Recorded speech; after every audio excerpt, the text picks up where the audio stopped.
Magandang buhay! Isa na ng mga kakaibang panghimagas o pangmeryenda recipe ang ating gagawin ngayon. At kahit medyo matrabaho lang ang paggawa nito, ay sulit naman dahil napakasarap nito. Tara, gawa na tayo! Hi, I'm Dance, and this is my channel.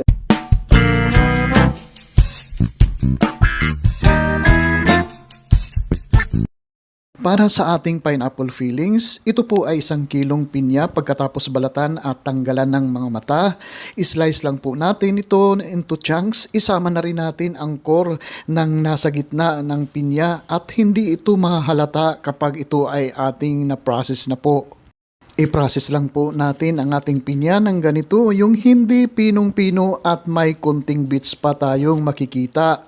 At kung wala naman po kayong food processor, ay pwede naman tadtarin na lang natin ng kutsilyo hanggang sa maging crushed pineapple na siya.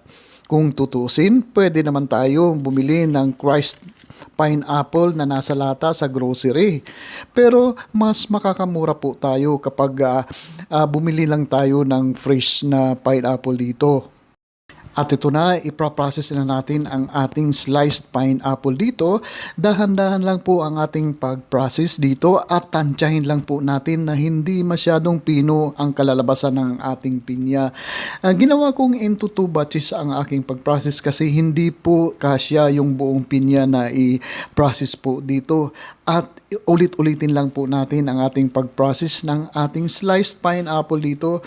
At mararating din natin ang ma-achieve din natin ang ating gustong palabasin sa ating crushed pineapple po dito. Ganito na ang outcome ng ating na-process na pinya. Meron pa itong konting bits. Yung iba, tinatanggal nila ang excess juice nito. Pero ako, kasama ang juice sa aking pagluto para mas malinamnam at para mas lasang pinya ang ating pineapple fillings dito.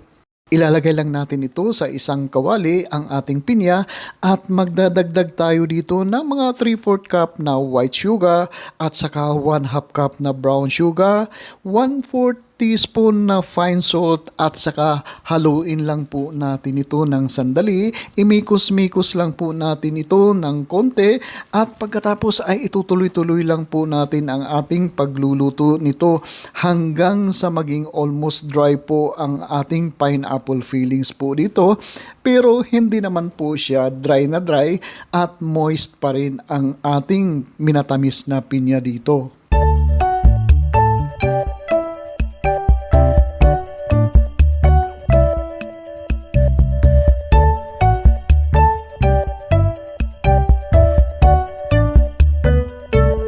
At kung nandyan pa po kayo nanonood sa ating pagluluto ng ating minatamis na pinya, ibig sabihin lang yan ay nagugustuhan nyo po ang video na ito. Paki-comment nyo naman po kung saan lugar kayo nanonood para i-shoutout ko po kayo at ang lugar nyo sa susunod kong video uploads. At kung meron po kayong mga comments or kung meron po kayong mga request na recipe, paki-post lang po sa comment section sa baba at sisikapin natin na tugunan ito.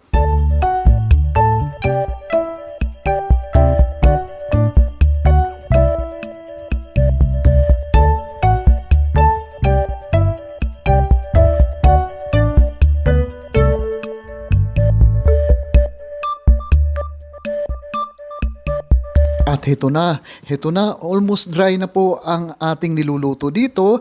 Magdadagdag lang po tayo dito ng mga 1 tablespoon na butter at itutuloy-tuloy lang po natin ang ating pagluluto dito. Siguro ng mga 2 minutes, another 2 minutes pa po ang ating pagluluto dito bago po natin hanguin ang ating minatamis na pinya dito.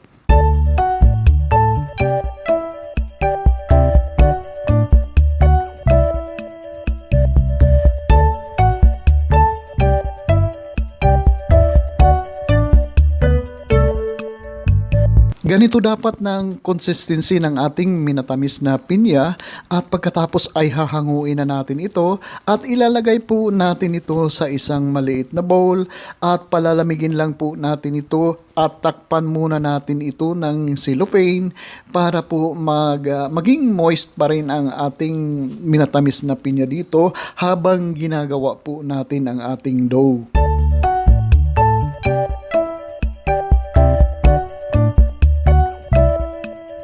At para naman sa ating dough ay magbibit muna tayo o magkri-cream muna tayo ng ating 3/4 cup na butter.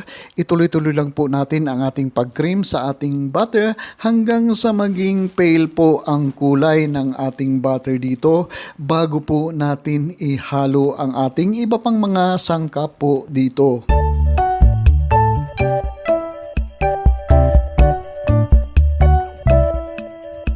Kapag ganito na ang kulay ng ating butter na na-cream po o na-beat, ay magdadagdag po tayo dito ng 1/2 cup na confectioner sugar o powdered sugar.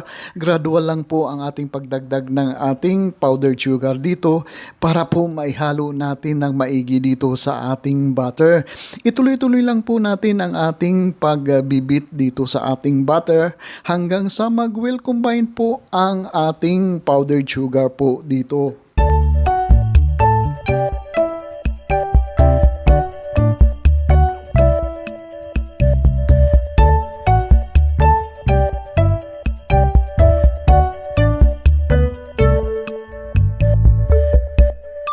O ayan, natunaw na po ang ating powdered sugar. Mag-idagdag naman natin dito ang ating 2 piraso na egg yolk po dito at ituloy-tuloy lang po natin ang ating pagbibit po dito hanggang sa mag-incorporate po ang ating egg yolks po dito sa ating mixture.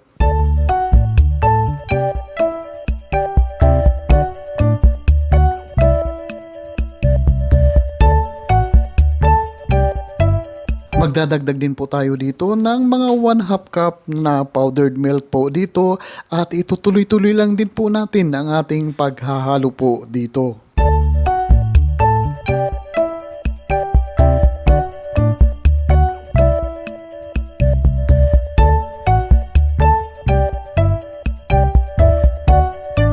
One-4 teaspoon na fine salt lang po ang ating idadagdag po dito dahil salted butter po ang ginamit ko po dito.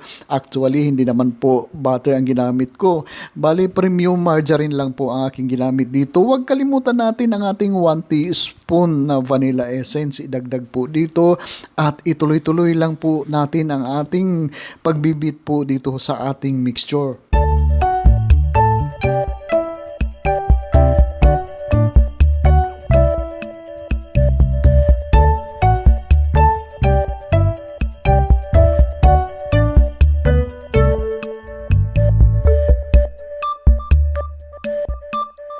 Gradually ay fold in naman po natin ang ating 2 cups na all-purpose flour po dito. Haluin lang po natin ito ng maigi. Halo lang ng halo at hanggang sa maubos po ang ating all-purpose flour po dito at ma-achieve natin ang isang dough.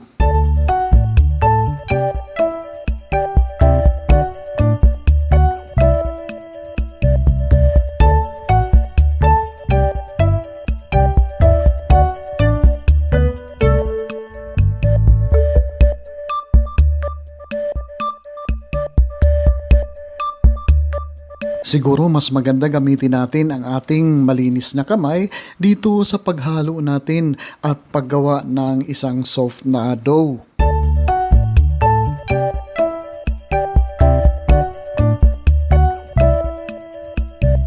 O diba, mas mabilis kung gamit ang ating kamay sa ating paghalo po dito sa ating dough. At pagkatapos pag nahalo na ito ng maigi, ay i-shape lang po natin ito into a bowl. At pagkatapos ay irarap po natin ito ng isang cling wrap o cellophane para manatili ang kanyang moisture po dito at hindi tayo mahirapan paglagay ng fillings po dito.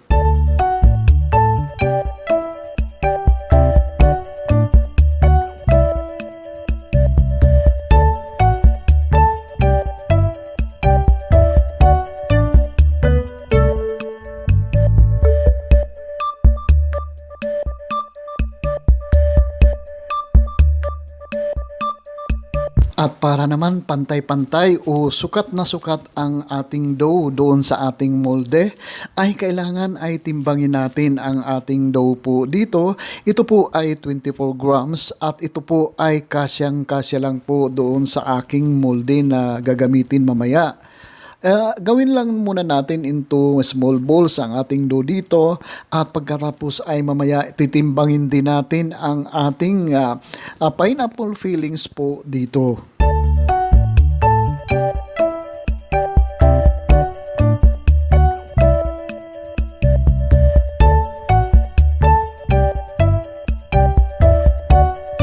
At dito sa aking pineapple fillings ay bali 12 grams lang po ang ating sukat po dito, ang ating timbang, at eksaktong-eksakto lang po ito kapag binalot na po ng ating dough mamaya at kasyang-kasya lang po ito sa ating molde na gagamitin mamaya.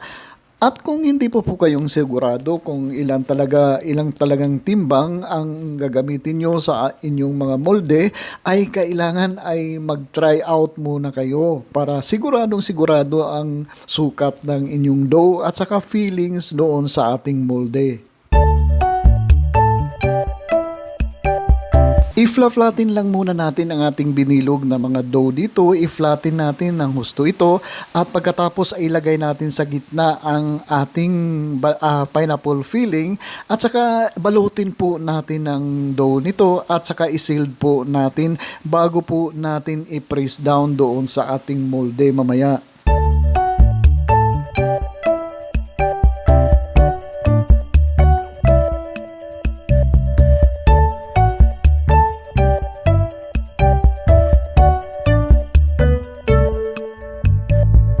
Ayan, na-seal na natin ang ating pineapple filling dito. Ilagay naman po natin ito sa ating molde at saka i-press down po natin ito. Actually, kung by set po ang pagbili natin dito sa ating molde, ay may kasama na itong pang-flatten po dito. Pero itong binili ko po ay palima-lima lang po, ay wala pong kasamang pang-flatten po dito. Pwede naman po yung kahit anong bagay para lang ma-flat ang ating o masiksik ang ating dough dito sa ating molde. Ganito na lang po ang gagawin nyo po kung wala po tayong pang-flatten dito. Itong ating mga molde ay nabibili po ito online. Bali, mura lang po ito at i-search nyo lang po yung pineapple cake molder.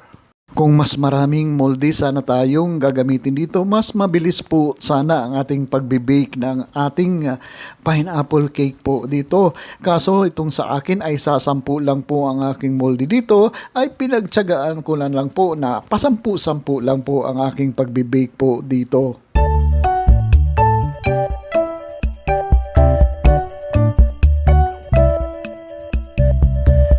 I-bake lang po natin ito ng mga 15 to 20 minutes o depende sa oven na gamit nyo at about 180 Celsius na temperature. At kapag ganito na po ang kulay ay luto na po ito. I-check nyo po from time to time ang likod o ilalim ng ating niluluto dito kasi mas nauunang nasusunog po ang ilalim po nito.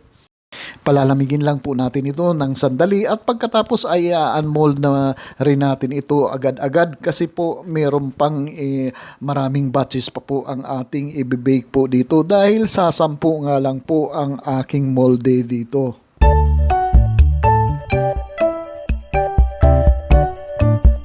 At ito na po ang ating Taiwanese style na pineapple cake po ito. At kahit Taiwanese style po ito, ay kayang-kaya din natin gawin ito. Napakasarap din po ito at certified rapsa po talaga ito. Subukan nyo po.